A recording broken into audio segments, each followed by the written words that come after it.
La cosmogonie japonaise, riche et complexe, est ancrée dans la tradition shintoïste et influencée par le bouddhisme ainsi que d'autres croyances asiatiques. Au cœur de cette cosmogonie se trouve l'idée que l'univers est animé par un ensemble de forces et d'entités spirituelles, dont les divinités sont connues sous le nom de kami.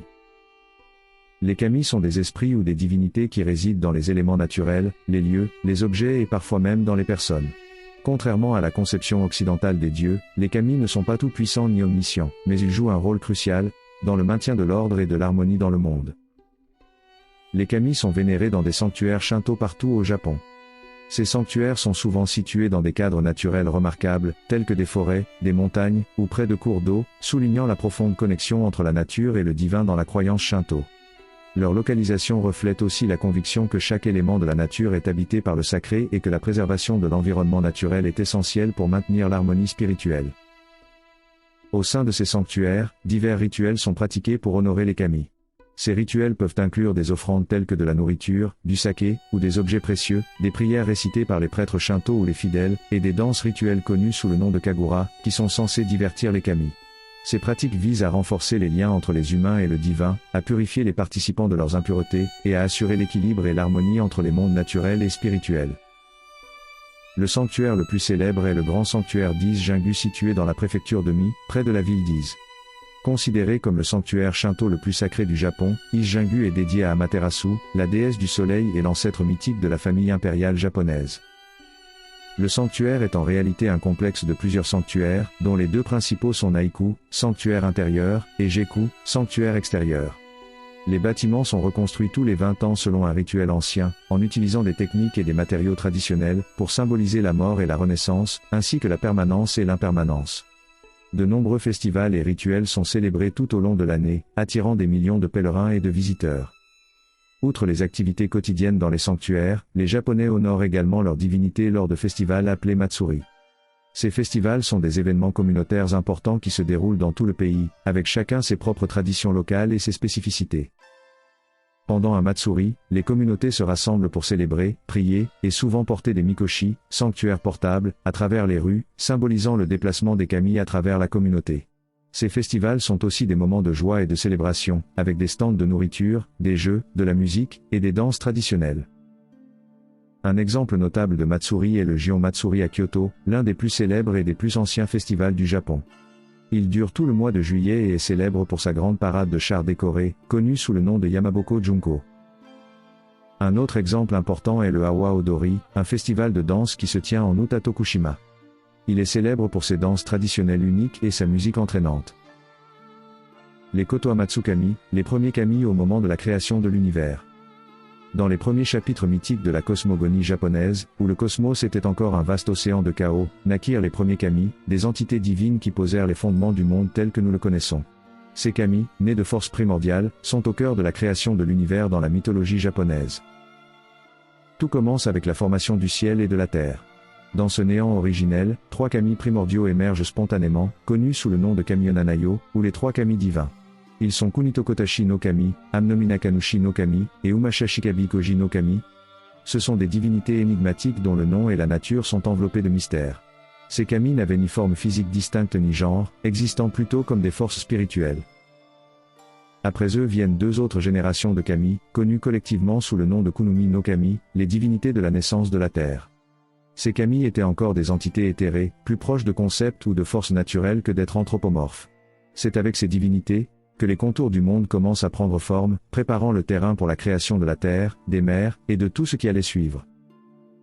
C'est dans la 5e génération de kami que nous rencontrons Izanagi et Izanami, chargés d'achever la création du monde. Leur union et leurs actions façonnent la topographie du Japon, donnant naissance aux îles japonaises, ainsi qu'à d'autres kami, représentant les montagnes, les rivières, les arbres et d'autres aspects de la nature. Le processus de création est complexe et intriqué, avec chaque kami jouant un rôle spécifique dans la mise en forme de l'univers. Ces histoires de création illustrent la vision shinto de la nature comme étant intrinsèquement divine et interconnectée. Les kami ne sont pas seulement des divinités lointaines et inaccessibles, mais des forces présentes et actives dans le monde, résidant dans les éléments naturels et influençant la vie quotidienne. Cette cosmogonie souligne l'importance de la nature et de sa préservation dans la culture japonaise. Les premiers kami, en donnant forme à l'univers, ont établi un modèle de coexistence harmonieuse entre l'humain et le divin, entre le naturel et le surnaturel, une conception qui continue de façonner la spiritualité et la philosophie japonaise. Maintenant que nous nous sommes familiarisés avec le concept des divinités japonaises, nous allons à présent découvrir les 14 dieux principaux qui sont au cœur de la vénération et du culte au Japon. Le couple Izanami, déesse de la création puis de la mort, et Izanagi, dieu de la création. Dans les annales immémoriales de la cosmogonie japonaise, se trouve une histoire captivante, celle d'Izanami et Izanagi, le couple divin, symbole de la création et de l'existence cyclique. Leur récit, entrelacé de vie, de mort et de renaissance, est un fondement de la mythologie japonaise. Au commencement, dans un univers encore informe, les dieux primitifs, les Kotoamatsukami, ont donné naissance à deux divinités, une divinité masculine, Izanagi, et une divinité féminine, Izanami. Ces êtres divins sont chargés d'une mission sacrée, créer la terre ferme à partir du chaos primordial. Pour les aider, il leur est donné une lance décorée de pierres précieuses, appelée Am no Nyoko, qui signifie la lance céleste. Armés de la lance céleste, ils plongent la pointe dans l'océan primordial et, en la retirant, des gouttes tombent, formant la première île, Onogoro-shima. C'est sur cette île que leur danse nuptiale prend place, donnant naissance aux îles japonaises et à de nombreux autres kami, façonnant ainsi le monde. Mais leur union est marquée par la tragédie. En donnant naissance à Kagutsuchi, le kami du feu, Izanami est brûlé et succombe à ses blessures. Sa mort déclenche une série d'événements qui révèlent la complexité de leur relation et la dualité de la création et de la destruction. Izanagi, anéanti par le chagrin, entreprend un voyage périlleux dans le Yomi no Kuni, le royaume des morts, dans l'espoir de ramener Izanami. Pour rentrer dans le royaume, il dut faire la promesse de ne pas regarder le visage d'Izanami. Une fois en enfer, il découvre une vérité choquante, Izanami ne peut plus retourner dans le monde des vivants, ayant mangé la nourriture des enfers. Déterminé, Izanagi brise la promesse de ne pas regarder son visage et, éclairant le sombre royaume avec un peigne enflammé, il est horrifié par la décomposition du visage de sa bien-aimée. Dans sa panique, il s'enfuit, poursuivi par une Izanami furieuse et une horde de démons. Finalement, Izanagi parvint à s'échapper et il scelle l'entrée de Yomi avec un rocher. Izanami, trahi et en colère, jure de faire périr 1000 vies humaines chaque jour. Izanagi répond alors qu'il créera alors 1000 vies chaque jour. Ainsi, le cycle de la vie et de la mort est établi, un équilibre perpétuel entre la création et la dissolution. Plus tard, Izanagi, en quête de purification, se baigne dans une rivière, et de cette purification naissent de nouveaux kami, dont Amaterasu, la déesse du soleil, Tsukuyomi, le dieu de la lune, et Susanoo, le dieu des tempêtes. L'histoire d'Izanami et Izanagi est plus qu'un simple récit de création. C'est une méditation sur les cycles de la vie, un rappel que la mort et la renaissance sont inhérentes à l'existence. Dans la tradition shinto, leur légende illustre la sacralité de la nature et la complexité de l'existence humaine. Amaterasu, la déesse du soleil. Elle est l'étoile centrale dans le firmament des divinités japonaises, vénérée non seulement comme la source de lumière, mais aussi comme la gardienne de l'harmonie et de la fertilité. Née des larmes de son père, Izanagi, lorsqu'il se purifiait dans une rivière après son voyage dans le monde des morts, Amaterasu est la personnification du soleil et l'une des figures les plus sacrées du panthéon shinto. Elle est souvent décrite comme une entité rayonnante, vêtue de robes brillantes, avec des miroirs et des joyaux symbolisant la clarté et la réflexion. L'un des mythes les plus célèbres d'Amaterasu concerne son conflit avec son frère, Susanoo, le dieu impétueux des tempêtes et des mers. Après une série de farces cruelles et destructrices de Susanoo, Amaterasu, profondément blessé, se retire dans une grotte, plongeant le monde dans l'obscurité. Sa disparition provoque le chaos, car sans sa lumière, ni la vie ni la croissance ne peuvent se poursuivre. Les autres kami, désespérés, conçoivent un plan pour la faire sortir de sa retraite. Ils placent un miroir à l'extérieur de la grotte et organisent une fête bruyante. Curieuse, Amaterasu s'approche de l'entrée de la grotte, attirée par les rires et la musique. Lorsqu'elle voit son propre reflet dans le miroir, pensant qu'il s'agit d'une autre divinité, elle est captivée.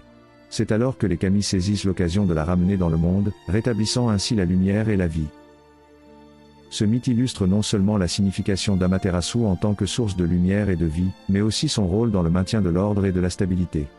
Elle est la protectrice de la famille impériale japonaise, et le miroir utilisé pour la séduire hors de la grotte est l'un des 3 trésors sacrés du Japon, symbolisant la sagesse et la vérité. Le sanctuaire le plus important dédié à Amaterasu est le grand sanctuaire d'Ise, considéré comme le lieu le plus sacré du shintoïsme. Chaque matin, les prêtresses y effectuent des rituels pour saluer le lever du soleil, perpétuant une tradition qui remonte à des millénaires. Amaterasu, en tant que déesse du soleil, incarne non seulement la puissance et la beauté du soleil mais est aussi un symbole de leadership éclairé, de bonté et de bienveillance. Elle continue d'inspirer la culture, l'art et la spiritualité japonaise, un rappel éclatant de l'importance de la lumière, de l'espoir et de la renaissance. Hachiman, le dieu de la guerre. Vénéré comme le protecteur des guerriers, il est également considéré comme le dieu du Bushido, l'ancien code des samouraïs, et est invoqué pour la protection, la victoire au combat, et la prospérité. Hachiman est souvent représenté comme un guerrier imposant, armé d'un arc et de flèches, symbolisant la précision et la concentration nécessaires au combat. Il est aussi parfois vu portant une armure de samouraï, incarnant la force et le courage. Malgré son association avec la guerre, Hachiman est aussi vénéré comme un symbole de paix et de divinité tutélaire de la culture et de l'agriculture, illustrant la dualité de sa nature. La légende raconte que Hachiman est l'incarnation de l'empereur Ojin, un souverain historique du Japon, qui fut sacralisé après sa mort en raison de ses exploits et de son leadership exceptionnel. Les sanctuaires dédiés à Hachiman, connus sous le nom de Hachiman-gu, sont répandus dans tout le Japon, témoignant de son importance et de sa popularité. Le plus célèbre de ces sanctuaires est le Usa-Jingu, situé dans la préfecture d'Oita. Ces lieux sacrés sont souvent le théâtre de festivals et de rituels, où les gens viennent prier pour la force, la protection et le succès. Dans les rites shintoïstes, Hachiman est invoqué par des prières et des offrandes, notamment durant les périodes de conflit ou de préparation à la guerre. Cependant, avec le passage du temps et l'évolution de la société japonaise, le culte de Hachiman s'est adapté, mettant davantage l'accent sur les aspects de sagesse, de justice et de prudence dans la guerre, plutôt que sur la violence. La présence de Hachiman dans la culture japonaise va au-delà de la religion. Il a influencé l'art, la littérature et même la politique. Les samouraïs, en particulier, le considéraient comme leur patron divin, cherchant à incarner ses qualités de bravoure, de loyauté et d'honneur. En somme, Hachiman représente bien plus que le simple archétype du dieu de la guerre. Il symbolise l'équilibre entre la force et la sagesse, la bravoure et la réflexion, rappelant que même dans le conflit, il est crucial de rechercher la justice et la droiture. Sa vénération continue de jouer un rôle significatif dans la spiritualité japonaise, reflétant les valeurs profondément ancrées dans le cœur de la société japonaise. Omwakein, la déesse de la sagesse. Cette entité divine, représentée comme une figure clairvoyante et éclairée, incarne l'intelligence, la réflexion et la connaissance. Omwakein, dont le nom signifie littéralement l'esprit réfléchi rapide, est vénéré pour sa capacité à prendre des décisions rapides et judicieuses, surtout dans des moments de crise ou de confusion. Sa sagesse est telle qu'elle est souvent consultée par les autres kami lorsqu'ils sont confrontés à des dilemmes difficiles ou à des situations nécessitant une réflexion profonde et une compréhension nuancée. Dans les récits mythologiques, Omwakein est décrite comme ayant un rôle crucial dans les conseils divins. Elle est celle qui, par son intelligence aiguë, guide les autres divinités vers des solutions sensées et équilibrées. Sa présence est particulièrement mise en avant lors de moments clés de la mythologie, comme lors de la délibération des dieux pour faire sortir Amaterasu, la déesse du soleil, de sa grotte, mettant fin ainsi à la période de ténèbres qui avait enveloppé le monde. La figure d'Omwakein est également importante dans la culture shintoïste en raison de sa représentation de l'intellect et de la connaissance. Dans un panthéon souvent dominé par des forces physiques et des actes héroïques, Omwakein représente un aspect plus introspectif et contemplatif de la spiritualité. Elle nous rappelle que la sagesse et la réflexion sont des qualités tout aussi essentielles et puissantes. Omwakein n'a pas de sanctuaire majeur dédié exclusivement à elle, contrairement à d'autres kami plus proéminents. Cependant, sa présence est intégrée dans divers rituels et pratiques shinto, soulignant son rôle omniprésent dans la guidance spirituelle et intellectuelle. Les prêtres et les fidèles cherchent souvent son intercession pour obtenir clarté et discernement dans leurs quêtes spirituelles et leurs décisions quotidiennes. En conclusion, Omwakein, en tant que déesse de la sagesse, joue un rôle subtil mais puissant dans la cosmogonie japonaise. Elle n'incarne pas seulement l'intellect et la réflexion, mais elle est aussi un symbole de la valeur profonde de la pensée et de la méditation dans la recherche de l'harmonie et de l'équilibre, tant dans le monde physique que spirituel. Sa légende continue d'inspirer et d'orienter ceux qui cherchent la sagesse dans la complexité de l'existence. Tsukuyomi, le dieu de la lune. Sa figure, enveloppée dans les mystères de la nuit, incarne la beauté tranquille et l'élégance éthérée du satellite de la Terre. Selon la mythologie, Tsukuyomi naît des larmes de l'œil droit d'Izanagi, lorsqu'il se purifie dans une rivière après son retour du Yomi no Kuni, le monde des morts. Tsukuyomi est ainsi le frère d'Amaterasu, la déesse du soleil, et de Susanoo, le dieu de la tempête. Ensemble, ces trois divinités représentent les forces célestes primordiales qui régissent le cycle du jour et de la nuit, ainsi que les tempêtes. Tsukuyomi, dans sa nature calme et réfléchie, est l'antithèse de son frère turbulent, Susanoo. Il est dépeint comme une figure noble et réservée, incarnant les aspects calmes et réfléchis de la nuit. Sa présence est synonyme de paix et de sérénité, évoquant l'ordre et la régularité du passage de la lune dans le ciel nocturne. L'un des récits les plus célèbres impliquant Tsukuyomi raconte son conflit avec Amaterasu. Après avoir commis un acte impardonnable contre Ukemochi, la déesse de la nourriture, Tsukuyomi provoque la colère d'Amaterasu. Offensée par son comportement brutal, elle choisit de ne plus jamais regarder son visage, créant ainsi une séparation entre le jour et la nuit. Contrairement à Amaterasu, qui possède de nombreux sanctuaires à travers le Japon, Tsukuyomi n'est pas largement vénérée dans le shintoïsme moderne. Cependant, sa présence dans la mythologie japonaise est cruciale, car il représente l'équilibre nécessaire entre la lumière et l'obscurité, le jour et la nuit. Tsukuyomi symbolise également la contemplation, l'introspection et la sagesse qui émergent souvent dans la tranquillité de la nuit. Dans l'art et la littérature, Tsukuyomi est souvent associé à des images de la lune, des étoiles et de la nuit, renforçant son lien avec les domaines de la rêverie, de la beauté et de l'inconnu. Sa figure invite à la réflexion sur la nature cyclique du temps et sur les mystères qui se cachent dans les profondeurs du ciel nocturne. En conclusion, Tsukuyomi est une entité fascinante de la cosmogonie japonaise, symbolisant l'importance de l'équilibre entre les forces opposées. Sa légende rappelle que dans le calme et le silence de la nuit, réside une profondeur de sagesse et de beauté, essentielle à la compréhension de notre monde. Susanoo, le dieu des mers et de la tempête, frère d'Amaterasu, la déesse du soleil, et de Tsukuyomi, le dieu de la lune, Susanoo est une divinité complexe, associée à la fois à la destruction et à la protection. Susanoo est né des larmes de l'œil gauche d'Izanagi, le dieu créateur, lorsqu'il se purifiait dans une rivière après avoir fui le monde des morts. Contrairement à la lumière apaisante d'Amaterasu et à la tranquillité de Tsukuyomi, Susanoo est le reflet de la nature imprévisible et parfois violente de la mer et des tempêtes. Il est souvent représenté comme un être impétueux et fougueux, doté d'une force incroyable et d'un tempérament indomptable. L'une des histoires les plus célèbres de Susanoo est sa descente dans le monde inférieur. Après avoir été banni des cieux pour ses éclats de colère et sa nature indisciplinée, Susanoo arrive dans la province d'Izumo. Là, il rencontre une vieux couple en deuil, pleurant la perte de leur fille, dévorée par un dragon à 8 têtes, Yamata no Orochi. Touché par leur tristesse, Susanoo promet de tuer le dragon en échange de la main de leur dernière fille, Kushinada Hime. Susanoo élabore un plan ingénieux pour vaincre Yamata no Orochi. Il prépare 8 barils de saké et les utilise pour intoxiquer le dragon.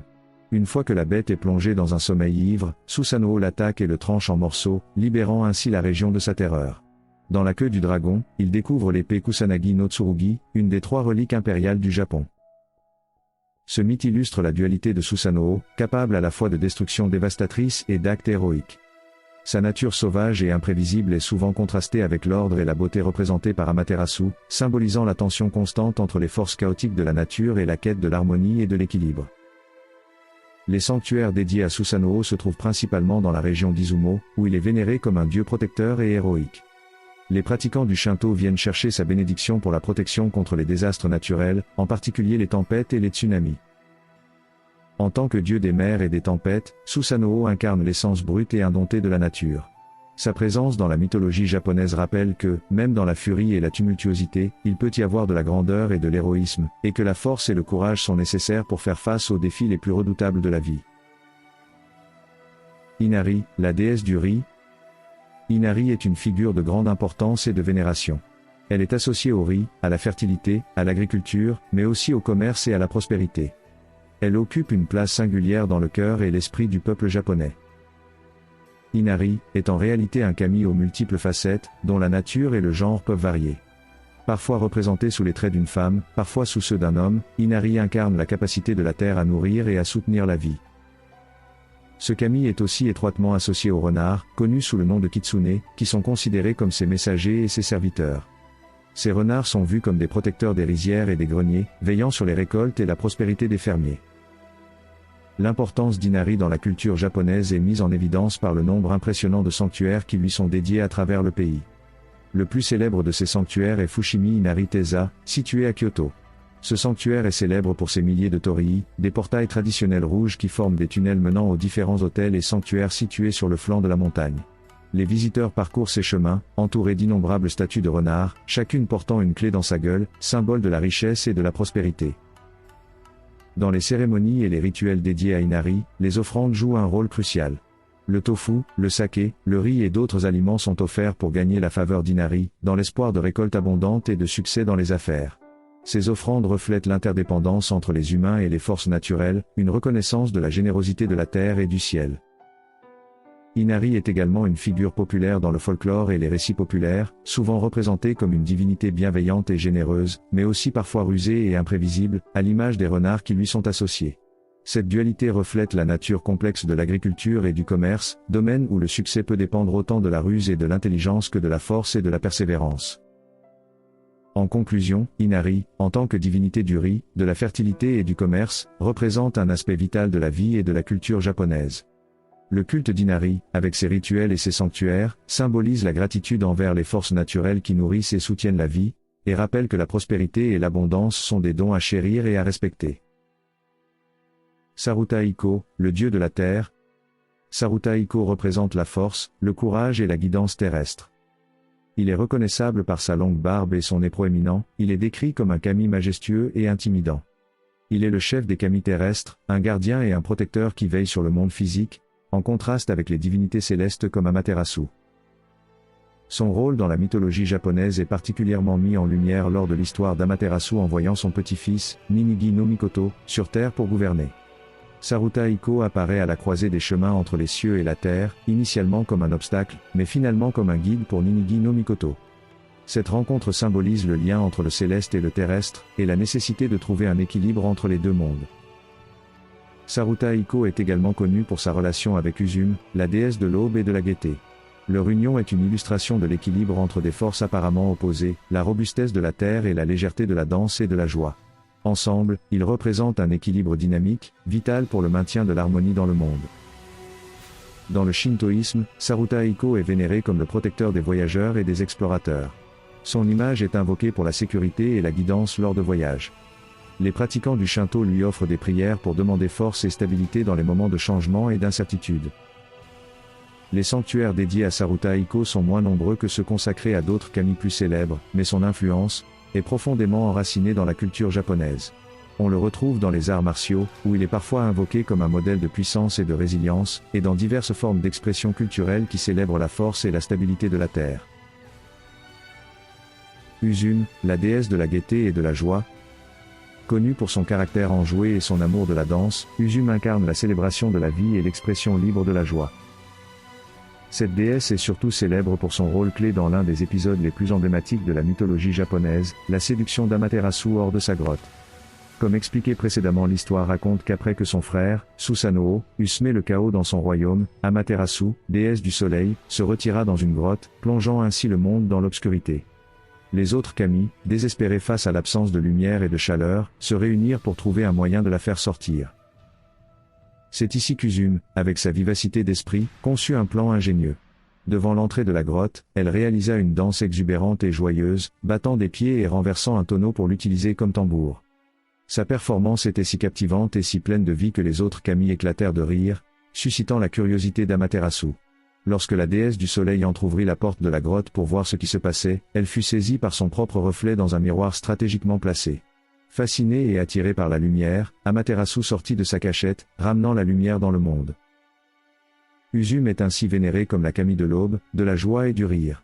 Sa capacité à transformer le désespoir en espoir et l'obscurité en lumière est un témoignage de sa puissance et de son importance dans la mythologie japonaise. Elle est un symbole de la force de l'esprit joyeux et de la capacité de la gaieté à surmonter la tristesse et la peur. Les sanctuaires dédiés à Uzum sont des lieux où l'expression artistique et la joie de vivre sont célébrées. Les fidèles viennent y chercher l'inspiration pour l'art, la danse, et toute forme d'expression qui apporte la joie et la gaieté. Les rituels et les célébrations en son honneur incluent souvent la musique, la danse et d'autres formes d'expression artistique. En résumé, Uzum est une lumière scintillante dans la mythologie japonaise, rappelant à tous l'importance de la joie, de l'humour et de l'expression créative. Sa légende enseigne que même dans les moments les plus sombres, un esprit joyeux et un cœur ouvert peuvent ramener la lumière et la chaleur dans le monde. Ryujin, le dieu dragon de la mer et des éclairs. Imposant et majestueux, Ryujin incarne la puissance de l'océan et les mystères des profondeurs marines, ainsi que le spectacle électrisant des éclairs qui zèbrent le ciel lors des tempêtes. Ryujin, également connu sous le nom de Ryuo ou Watatsumi, est représenté comme un dragon impressionnant, capable de prendre forme humaine. Il règne depuis son palais sous-marin, le Ryogujo, un lieu de splendeur et de richesse inimaginable, fait de corail et d'or, et peuplé de créatures marines et de serviteurs divins. Ce palais est dit être capable de se déplacer librement à travers l'océan. Dans les légendes, Ryujin est souvent associé à la régulation des marées et à la dispensation des pluies, essentielles à l'agriculture. On le considère comme le protecteur des pêcheurs et des marins, veillant sur eux dans les dangereuses eaux. Sa maîtrise sur les éléments aquatiques et les éclairs symbolise la force brute et l'énergie de la nature, rappelant aux humains leur respect dû aux forces naturelles. Un des mythes les plus célèbres impliquant Ryujin est sa rencontre avec l'empereur légendaire Jimmu, le premier empereur du Japon. Selon la légende, Ryujin aurait offert à Jimmu les joyaux sacrés capables de contrôler les marées, affirmant ainsi la légitimité divine de l'empereur et son lien avec les forces de la nature. Ryujin est également célèbre pour son rôle dans diverses autres légendes, comme celle de la princesse Toyotama, sa fille, qui épousa un mortel, Ori.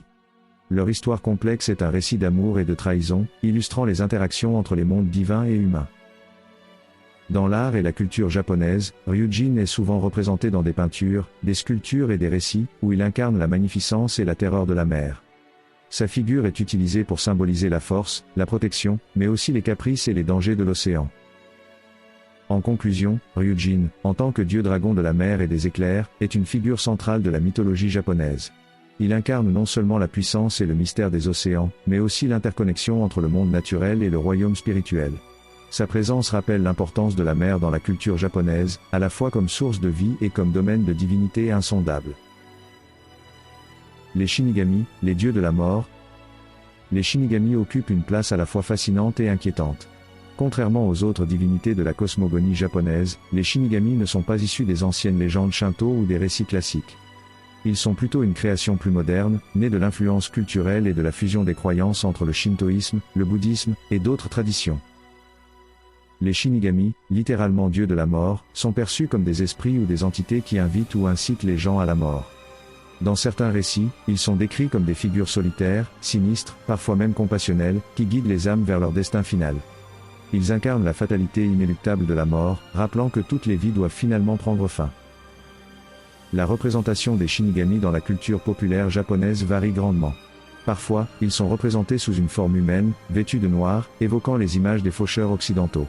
Dans d'autres récits, ils peuvent prendre une apparence plus abstraite ou spectrale, symbolisant la présence invisible mais omniprésente de la mort. Il est important de noter que les Shinigami ne sont pas considérés comme des êtres maléfiques dans la culture japonaise. Ils sont vus plutôt comme des figures naturelles et inévitables de l'existence, une partie du cycle de la vie et de la mort. Dans certains récits, ils peuvent même susciter de la sympathie, car leur rôle est souvent décrit comme solitaire et mélancolique. Dans la littérature, le cinéma, et les mangas, les Shinigami ont acquis une popularité significative, utilisés comme personnages principaux ou secondaires dans des histoires qui explorent des thèmes de la mortalité, du destin, et de la nature de l'existence humaine. Ces représentations ont contribué à la popularisation des Shinigami dans la conscience collective, bien au-delà des frontières du Japon. En résumé, les Shinigami, en tant que divinités ou esprits de la mort, sont des additions relativement récentes à la mythologie japonaise, reflétant l'évolution des croyances et des influences culturelles. Ils ne sont pas des symboles de peur ou de mal, mais plutôt des incarnations de la fin naturelle de la vie, servant de rappel poignant sur la nature éphémère de l'existence et sur les mystères qui attendent au-delà du voile de la mort. Raiden, le dieu du tonnerre. Représenté par la force impétueuse et la majesté du tonnerre, Raiden incarne la puissance brute et le caractère incontournable des éléments naturels. Son image est celle d'un guerrier puissant, armé de marteaux ou de tambours, utilisant leur son pour générer le fracas du tonnerre. Ses yeux perçants et ses expressions féroces capturent l'intensité et la puissance brute de l'orage. Dans la tradition Shinto, Raiden est associé à Raijin, une autre divinité qui contrôle la foudre et les éclairs. Ensemble, ils forment un duo dynamique représentant les aspects terrifiants mais essentiels des tempêtes. Raiden, en tant que dieu du tonnerre, est vu comme un protecteur contre les mauvais esprits, car il est cru que le tonnerre chasse la malveillance et purifie l'air. Le rôle de Raiden dans la mythologie japonaise va au-delà de la simple représentation de la météo. Il symbolise également la force indomptable de la nature, la puissance incontrôlable qui peut être à la fois destructrice et nourricière. Cette dualité est au cœur de nombreuses histoires et légendes où Raiden joue un rôle, souvent comme un gardien ou un avertissement contre l'arrogance humaine. Dans les arts, Raiden est souvent représenté dans des œuvres qui cherchent à capturer la puissance et la beauté dramatique des orages. Ces représentations artistiques peuvent aller des peintures classiques et des sculptures dans les temples, jusqu'aux œuvres modernes de manga et d'anime, où il est parfois personnifié comme un personnage héroïque ou imposant. Les sanctuaires dédiés spécifiquement à Raiden sont rares, mais son influence est présente dans de nombreux festivals et rituels shinto, en particulier ceux qui impliquent la protection contre les catastrophes naturelles ou la célébration de la pluie nourricière. En conclusion, Raiden, le dieu du tonnerre, est une figure emblématique de la mythologie japonaise, symbolisant la puissance, la présence imposante et parfois terrifiante de la nature. Il rappelle aux humains leur propre vulnérabilité face aux forces de l'univers et leur besoin de respecter et de célébrer la puissance qui réside dans les éléments naturels. Fujin, le dieu du vent, incarnant la force insaisissable et vitale du vent. Apparaissant comme une divinité ancienne et mystérieuse, Fujin est un élément central dans les récits de création et de changement, soufflant à travers les pages de la cosmogonie japonaise avec une présence aussi impétueuse que les vents qu'il contrôle. Fujin est représenté comme un être intimidant et robuste, portant un sac de peau géant sur ses épaules, d'où les vents de tous les coins du monde sont libérés. Sa figure, parfois terrifiante avec son visage féroce et ses longs cheveux hirsutes, reflète la nature indomptable et sauvage des vents qu'il maîtrise. Dans certaines représentations, il est accompagné de nuages tourbillonnants et de tourbillons de vent, accentuant son lien avec les forces aériennes. L'origine de Fujin remonte à l'ère des dieux primordiaux dans la mythologie japonaise. Il est souvent mentionné en tandem avec Raiden, le dieu du tonnerre et des éclairs, formant une paire dynamique qui incarne les aspects tumultueux et imprévisibles des phénomènes météorologiques. Ensemble, ils symbolisent le yin et le yang de la nature, le tonnerre et le vent, la force et la fluidité, l'impétuosité et la mobilité. Fujin joue un rôle clé dans plusieurs mythes et légendes japonais, où son souffle peut à la fois déclencher des tempêtes dévastatrices et apporter des brises nécessaires pour la vie et la croissance. Cette dualité reflète la vision japonaise du monde naturel, où les forces destructrices sont également essentielles pour apporter le changement et la régénération.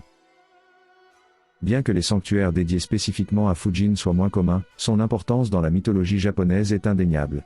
Il est souvent invoqué dans les prières et les rituels liés aux récoltes, à la navigation, et à d'autres activités dépendant du vent. Fujin, en tant que dieu du vent, est une figure qui rappelle la puissance et la présence constante du vent dans la vie, une force à la fois nourricière et destructrice, essentielle à la dynamique de la nature et de la vie humaine.